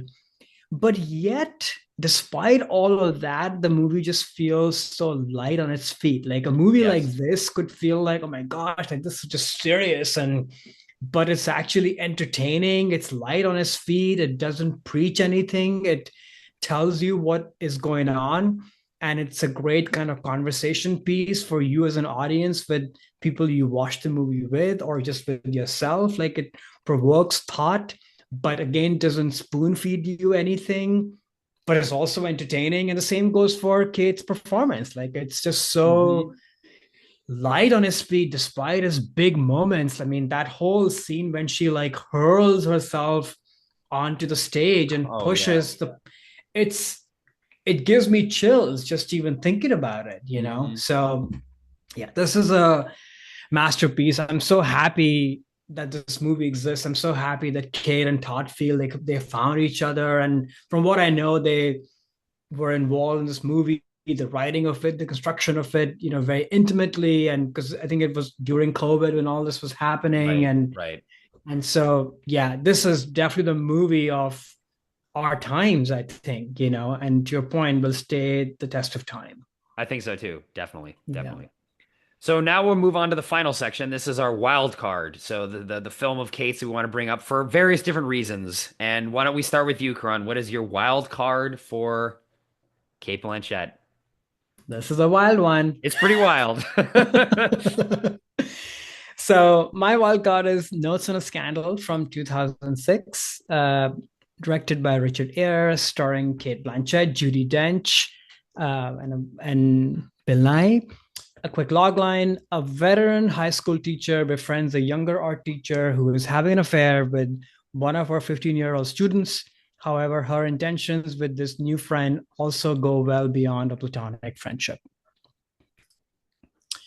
So I watched this movie not when it came out, but I want to say about 10, 15 years ago, and was just complete as fans of Judi Dench. And then by then, of course, I knew Kate's work as well. Right. So I was like, oh, what is this movie? And I just happened to watch it one night and just was completely blown away by this movie and just her performance. And in fact, both performances are just absolutely incredible. And we'll talk about the movie. It's definitely playing in the camp register, if you will. But I think what's brilliant about Kate and why I put this as like a wild card is that everything we've been saying about her, where she's sort of, pretending to be somebody else, has this facade up front, maybe a bit of arrogance or what have you. This is one of the few characters that she's played where she's sort of a pathetic idiot, actually, and is sort of clueless. I mean, you do get the guttural sort of big kid moment at one point where the mascara is all smeared Right. and all of that. So you do get that, but for the most part, you're like, what the hell are you doing? Get a grip of your life and yourself. And it's not something I usually expect from Kate because she doesn't pick parts like these. So that's kind of why I wanted to have this on the list. Obviously, a movie like this, which it very well knows it is playing in a camp register just from its setting to the amazing Philip Glass score Yeah. to the performances, but and we'll talk about the movie more. But I think Kate's performance sort of makes it like a real full human being, as does Judi Dench. And that's the difference between a movie like this, which could be very campy and sort of forgettable, but because they make it so real in their performances, even though they are kind of over the top, you're drawn into it. You're drawn into the world. You're drawn into the brokenness of these two people. Why are they doing the things that they're doing? And it's never really spelled out. Like, why does she have an affair with the 15-year-old? Why does she continue to stay friends with this person, even though at some deeper level, she knows that Judi Dench is up to something, and you even get a moment at the beginning or midway through where she kind of pulls back from her, but yet she keeps going back to her. So what is up with these people, who are sort of just fundamentally broken in some way or the other, but yet make it entertaining and fun? And so yeah, that's why this is my wild card. Had you seen this movie before? I'm No, guessing not. I had not seen it before, and I'll get into my thoughts on the film, which I did Yeah. think the movie was pretty hilarious. But on Kate, it was a different type of performance for sure. Like she played a very weak and Yeah. naive character, and there wasn't that sense of like Queen Elizabeth or Lydia Tarr or Katharine Hepburn, where she's very much in command of her own life and her own decisions. I mean, obviously, like I'm not defending she's the adult in the situation, so she is culpable in terms of having an affair with a 14-year or 15-year-old boy. Like that's on her. But it's you sort of can understand how she kind of fell into that situation. You wonder a lot about her past. There's hints that she had a troubled sort of past, being these like goth rock bands, and maybe she was abused at some point, probably when she was a kid, because she has a very weird relationship with men, especially like her husband's a lot older than her, and I think there was Right. a lot of hints that I think maybe she broke up his first marriage. I can't really remember if there are details about that or not, but she sort of like has issues forming Just a like healthy damaged relationships. person. Yeah. Correct, yeah, but also very naive and not manipulated. So it was interesting to see her in a role like this, like completely subservient to Judi Dench's character, who's definitely the dominant force, like in this movie, in her life, over her. Her playing the submissive was something new that is rare that she can do, and I think she did a great job in this. I think Yeah. her performance is very easily could have been more judged in terms of what her actions did, or unexplained in terms of like, okay, well, this makes no sense. Like, why you be this manipulated by, especially Judi Dench's character, who is incredibly manipulated, but you kind of buy it. And I think that's something that I was impressed with her in terms of Kate in this film. Yeah. It sort of made me think of May December a little bit. Another movie that was in my top Yeah, three of the year. Like it's sort of playing in a similar register if you just take it at sort of surface level. But if you go deeper, there's just a lot going on in terms of just the trauma of these people and such. So I guess to get into the movie, I yeah, mean, yeah, you mentioned like Judi Dench is just like a force in this movie, and every line delivery, every look, every nuance of just how she moves and the way she looks at people, and just the sort of life that she's built for herself. Like, I'm just going to be here teaching this class forever. I don't know how long she's been there. right. People come and go, storms come and go. She's planted there, and she writes about all of this. And that's sort of her life. It's actually really sad. And I mean, talk about a broken, damaged person, like that's sort of a definition of it. But in this scenario, like you're taking all that out on other people and using them in terrible ways. But I think what I like about the movie is like it's just so intimate in its setup. Like a movie like this needs to be that way. It feels very kind of handheld. It feels just this small community of the school and the home, and you sort of at some point you kind of feel like you feel a bit voyeuristic as an audience, just like, Hmm. oh, you sort of let into this world, and you're sort of peeping through what's going on. And I love that quality, and it's all heightened by the score and the cinematography. And yeah, a movie like this that, I mean, I get it's hilarious in many many ways, and I'm curious to hear what you thought about that. But Yeah. but it's still I don't know, maybe it's because of the performances or the fact that the movie knows what it is. It ends up making a deeper impact, at least on me. Otherwise, a movie like this would be just laughable and you just walk away and you would never think about it again. But it's because of the mastery of all the people involved that it ends up making a much deeper impact. And you think about these people, at least I do, of like, how did they get here and why they are the way they are? And we all have some levels of obsession or darker sides to us. And of course, this is way heightened and melodramatized, but it ends up ringing true in some way, and it feels human despite being so campy and hilarious at times.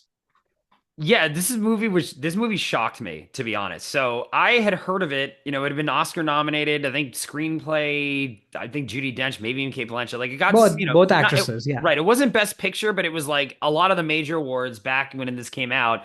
And I just didn't see it. I just figured this was like a drama, like high drama, like classy drama or something. And then I put this in, and within 4 minutes, I'm like, oh, this is like a Lifetime movie. Like Lifetime had these movies in the 90s that there were sort of two different genres. One was like holiday romance, which we've covered that in the podcast where I love those movies. And the other, well, actually three. They had true crime stuff, and then the third one was salacious type of like female bait type of stuff. Like, oh, my husband's sleeping with the babysitter sleeping with my daughter. I'm sleeping with the babysitter. Like, it's like, honestly, like, and the titles are like, she screamed no, and like all these really funny, like, types of, and that was like a whole genre. There was like slews of those movies, and like maybe an actor who was famous on TV in the 80s would play like the mom, and she's like, well, now what do I do? I'm in love with like the high school, basketball team captain or something. And like that level of like plot sort of outrageousness is basically what this movie is. And the tone was it too. Like Judi Dench's performance was so over the top in just a way that I found very campy, but fun. Like I'm not knocking the fun. I thought it was enjoyable, but it's like trashy fun. Like the look she would give, the way the camera would like zoom in on her eyes looking around. She'd be like, oh, like this is one scene. It was something like, oh, the Spanish Inquisition is coming to the school, huh? Like she'd give these little lines that almost felt a lot like Misery, the Kathy Bates Yeah. character in Misery, and then it felt a lot like something like that. Or the other movie that felt parallel to this was Single White Female, where this woman just becomes obsessed and becomes a psychopath with somebody else and is like trying to control their lives. And I just was not expecting this movie to be that at all. Like the tone of this was something I just was not expecting. But again, it was still fun. I found it very fun. I was laughing at a lot of these sort of over the top scenes where like Judi Dench is sort of going nuts, and the stuff that she would say and the way she would manipulate. Just again, like she'd be walking through the school with little looks that she would give to like Kate Blanchett, and that teacher's like, "Oh my God, this is so funny." And even just how it ends too, with like her finding the next victim, and she's like, Oh "Oh, yeah. oh yes, I knew her. Like, oh, why don't you, you got some like what's it like coffee on your nose or whatever." I'm like, oh, this is so funny. It's like again a serial killer just continuing that, which I know was the point. Like, Discontinuous. I just was not expecting this to be so yeah, like TV movie trash camp kind of tone to it, but I enjoyed it. I thought it was fun, and I think it elevates it through the performance. And I think they're having fun too. Blanchett and Judi Dench especially looks like she's having a ball in this role, just So like good. eating up this part and be like, oh, how like sort of manipulative and shrewish can I be? It's like the lonely cat lady, but as a villain, basically, is what this Yeah. movie is. So again, it was like not at all what I expected at all. Like I never would have thought this movie would be this. But it was fun. I thought it was a fun romp of a film for me. That's just Yeah, it's hilarious. very fun. They're Yeah. definitely laugh out loud moments. But yeah, like I said, I don't know. There's something about the performances and just the intimacy of the world that it ends up meaning a little bit more than what it should. Because otherwise, Yeah. I would watch this movie and never think about it. But yeah, they elevate it for sure, which is not an accident. I think that No, this no, is what no. they're going for, right? Right. That let's place it in this kind of campy, trashy milieu, but then end up sort of saying something deeper about humanity and relationships and what have you. Yeah. Yeah, no, it wasn't meant to be. By calling something trashy, it's not always meant to be a knock. It's like a type of Right. storytelling, and I just was shocked at that's what that was because I don't remember the trailers being this kind of. this sort of tone to it, and the poster definitely doesn't seem like it's something that is this. I don't know. It just looks to me like, oh yeah, I remember these Lifetime movies from like 1997, and I'm sick, and I'm just like scrolling through what's on TV on cable. I'm like, okay, I'll watch like the mom, the husband is cheating with like the babies, like that kind of stuff. It's like, this Right. is fun, whatever. It took me back to those days. All right. Well, I guess we should move to our last movie of the episode. So, what is your wild card of Cate Blanchett? So my wild card of Cate Blanchett is the movie I'm Not There from 2007. And this is a movie, speaking of, we just talked about May December. Speaking of Todd Haynes, he is the director and co-writer. And the IMDb plot summary, Ruminations on the Life of Bob Dylan, where six characters embody a different aspect of the musician's life and work. So, like I mentioned in the summary here, this is a biopic of Bob Dylan, and Cate Blanchett plays Bob Dylan, along with actors like Christian Bale, Heath Ledger, and Richard Gere. So, the reason why I put this as her wildcard choice was I remember at the time when this movie was announced, because I had liked Todd Haynes, and as we mentioned when we covered the most recent Bob Dylan movie, I am a fan of Bob Dylan, like a super fan, but I really like his music, and basically anything that is Bob Dylan related, I'll definitely consume it. So I'm really excited to see this film, and I was surprised when Cate Blanchett, who's obviously a woman, was cast to play Bob Dylan in a film. So she's playing, this very famous male pop star. And to me, and not only that, but just the whole aspect of what this movie was and is, it's very much an art film that is not a traditional narrative in any sense. Very not mainstream in any sense either. Very kind of out there and avant-garde. So these things for me were just things at the time I was not expecting Cate Blanchett to ever do, to kind of do something this out of nowhere. She was in a lot of these more, again, like traditional Hollywood historical epics. Now she's starting to get into some comedy films. She was in some Sam Raimi horror films. So I expected her to be the, next leading kind of box office major female actress. And now she's playing a male character in this very weird. Yeah, Bob Dylan obviously is mainstream and famous, but like the way that Todd Haynes chooses to tell this story is so untraditional and non-traditional. Hmm. So I was definitely like, what's going on here? So it was a thing for me where I was like, what is she doing? And then after seeing the film, I think she's one of the highlights, and still in a way I can make an argument. We'll talk more about the film later too. I think she does a better job of playing Dylan in a way than Timothy Chalamet just did in the latest film. But she really captures that essence of Dylan. Because then actually, like when I think about it, it's kind of obvious. Like all the things we talked about, like a character who puts up a facade is exactly what Dylan's doing. Someone who's kind of a dick. We talked about in that last Dylan movie. He is kind of a dick, and she pulls that off Yeah. really well too. Even though there's obviously a sense of genius there in who Bob Dylan was, and Cate Blanchett can carry that through in her performance too. So at the outset, this was a wild card choice for me, and what I thought for her. But after seeing the movie even then, and especially coming back to it now, which I have a lot of new thoughts on, I haven't seen it in a long time, that I think it's very obvious that she should have gravitated to something like this. And then kudos to Todd Haynes for thinking so outside the box Right. that he opened up the amount of who he wants to go after in terms of casting actors for Bob Dylan, and included Cate Blanchett as a potential Bob Dylan, which is crazy. So those why for me it's a wild card. And I have a lot of thoughts on the film too. But what about you? Is this your first interaction with the film? What are your thoughts as Kate, as Jude? I think is her name in the film. Yeah. But basically it's Dylan. Yeah. Yeah, I hadn't seen the movie before. Yeah, she, like you said, it's a wild card on the outside because you don't expect a casting like this, but once you get to her, it all makes sense. And frankly, more so than any other part where you can even see that, oh, this is Kate being amazing.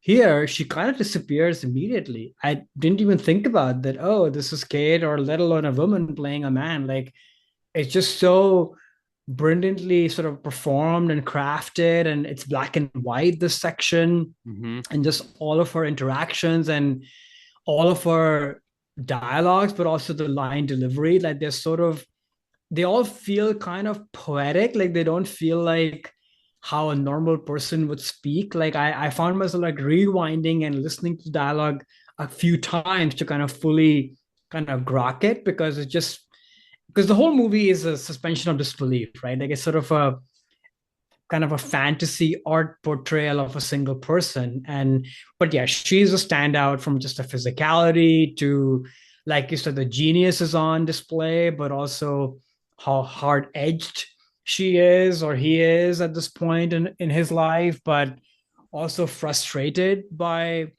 all the media attention and this sort of skepticism of like everybody wants a piece of me, and that's kind of get to is kind of getting to bother him more and more. And you can see once again Kate's trying to withhold that, Hmm. and not sort of act out, but then you see that frustration and anger peeking out, every once in a while, which Kate is a genius at. So Right. yeah, it was so fun to watch her in this movie. Yeah. Yeah, yeah, and I actually hadn't seen this movie since the theaters when it came out.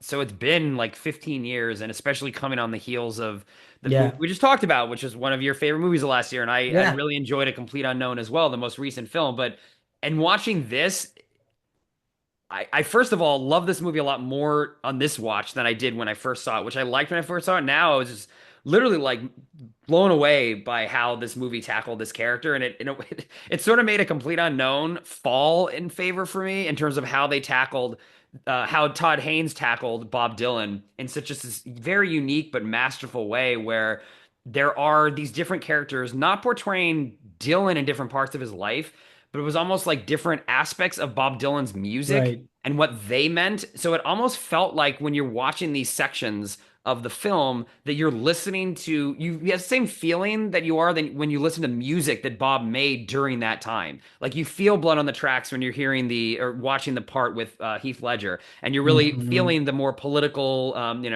times are a change in Dylan when we have the version played by Christian Bale. And it's Right. not really factual or informative, but it feels like Dylan. And I think I would sort of say that this movie is the Bob Dylan biopic for Dylan fans, and you have to know Dylan and love Dylan already to kind of come into it. Versus Clean and Unknown is a fantastic introduction to who Bob Dylan was and his music, and to get you into Dylan. This movie, I think, does not really work if you've never heard of him for sure, and if you don't know Right. his music very well either. I think it would come across as a little hard to understand. I don't know, as someone who's not as big of a Dylan guy as me, I'm curious to see what you thought of this movie, especially in comparison to A Complete Unknown. Yeah, I think you said it perfectly. You articulated my thoughts better than I was in my head of like, and that's kind of why I stayed away from this movie, even though I love Todd Haynes. I've watched Hmm. everything that he's done pretty much, but I was like, oh, I don't know much about Dylan, so I'm just gonna wait on it. So, Yeah. but I still don't know enough to fully kind of enjoy this movie. I got what it was going for, and Hmm. I understand the music or know the music a little bit more, so I could sort of relate to the emotionality of these characters and how they kind of were weaving through the music and how the music changed over his life. But yeah, this is definitely for a Dylan scholar. Hmm. And because I'm not, at times the movie felt like a kind of an experimentation project, because I just don't know enough about it.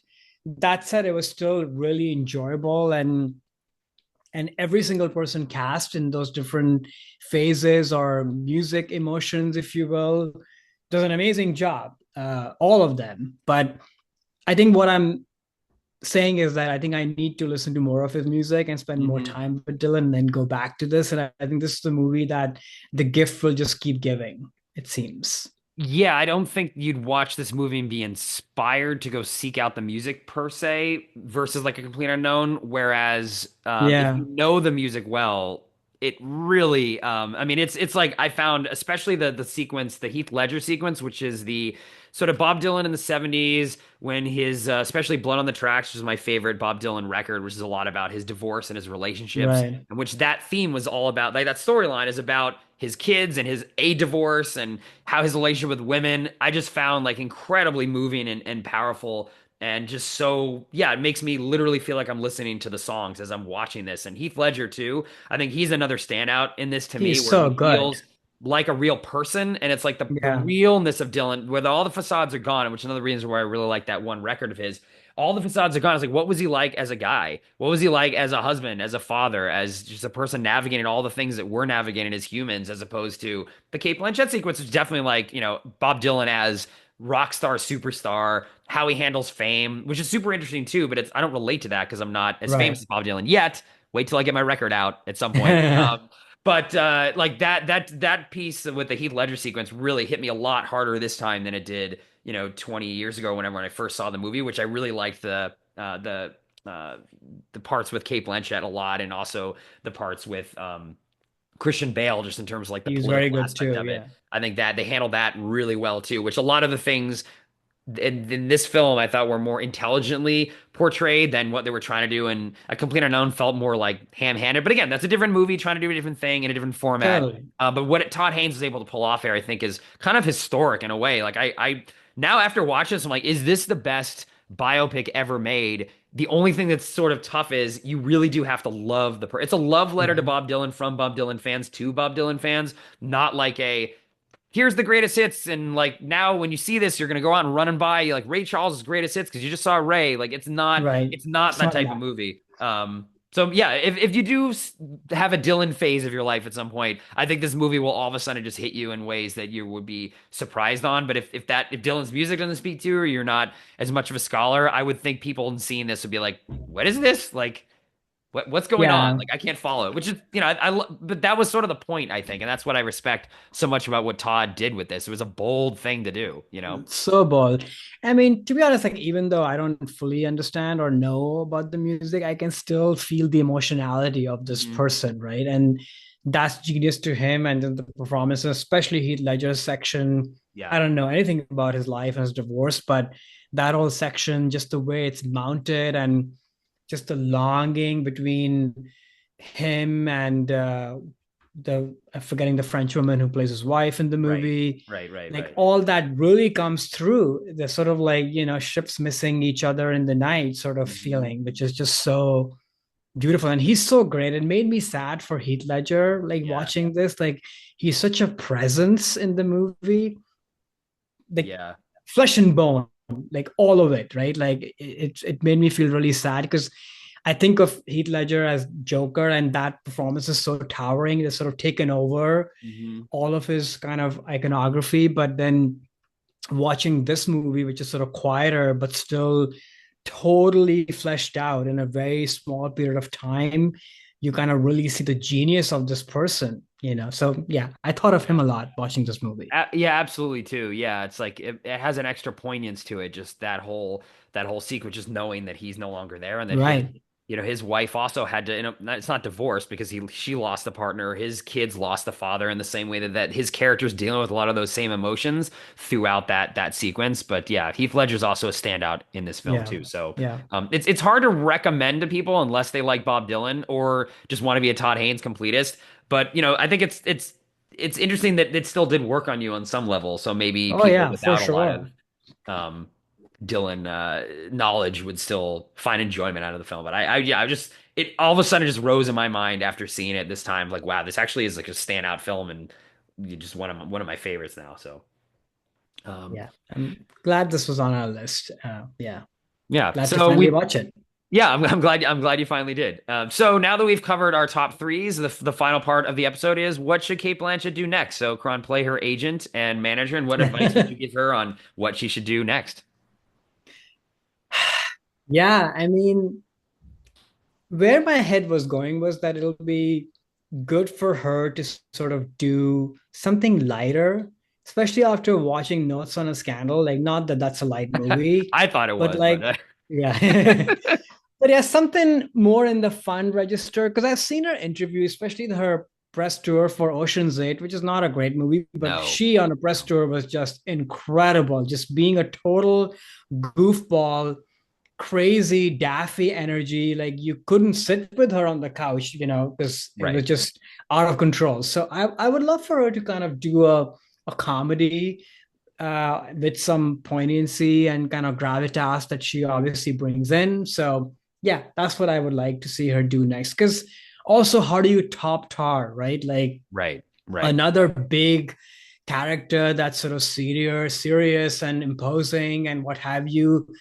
She's already done that. So yeah, that's what I think. What do you think? Yeah, I was actually thinking the same thing in that she's done sort of comedic roles, and I think there's a lot of comedy to how she played her character in both Thor, the villain characters, both in Thor and Cinderella. A little bit of Mm, sort of a vampness to that, but her tendency sometimes to overact a little bit, I think would really work in like a bigger comedy, not like a sort of small like a Woody Allen or like an Alexander Payne kind of comedy. I mean, like a bigger, broader thing. And she's mm. so good at, we didn't really touch on this very much, but I think she's very good at physical act, like her physicality. Yeah, She can control that very well. That scene you mentioned in Tara where she leaps onto the stage. The stuff that she does in Thor too is like she knows her body and she moves it really well. So I wonder how she would do with like physical comedy and some sort of more kind of bigger broader yeah, comedy. broader type of. I mean, I know those things don't really exist, unfortunately, anymore as vehicles, but I just wonder if you pair her up with like, a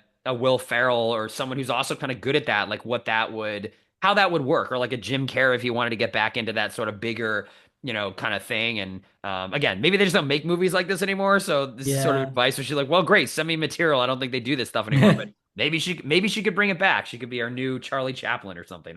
I do think there is something there with comedy that she could explore more, having already hit the heights on the drama stuff with Tara. I mean, I think that is like you've done that. Yeah. I think you could do something with comedy if it's something more broad and physical and big. It'd be fun to see that. I was thinking more sort of grounded comedy like Alexander Payne would be perfect. I mean, speaking of broad comedy, we didn't mention Don't Look Up. I think I Oh, right. almost put Yes. that as a wild card because she is the best part of that movie to She's me. great in that. She's Yeah. so good in it. Hmm. So she's sort of done a little bit of that broad comedy, I think there. But yeah, I would show up for Kate, whatever she does. Exactly, exactly. Well, that's the end of our episode. And again, just to let folks know that we are on YouTube now with video. Also on Spotify with video. So if you want, again, you want to see our faces, check us out on YouTube or click that Spotify switch to video button. But again, totally optional. If we turn you off and you'd rather just listen to us and imagine us looking totally differently, that's not a problem at all either. But what do we have coming up next, Karan, in 2 weeks? Who are we covering? And which new film are we covering? Yeah, just some newcomer. I've heard Okay. his name is De Niro. Is I that think how it's you De say Niro. I it? think it's De Oh, it's Niro. De De Niro. Oh, Niro, yeah, I that think. one. Yeah. Yeah. Yeah. So we're gonna do De Niro top threes, and he has a new movie coming out. What's the name of the movie, Alex? The Alto Knights. I think he's playing, or not, I think he is playing two characters in that movie. Right. So I don't know if they're twins. Actually, I haven't seen the trailer, I haven't seen the poster. So I don't know. I mean, it's very interesting to see him sort of tackling this. I think he's had a very interesting career.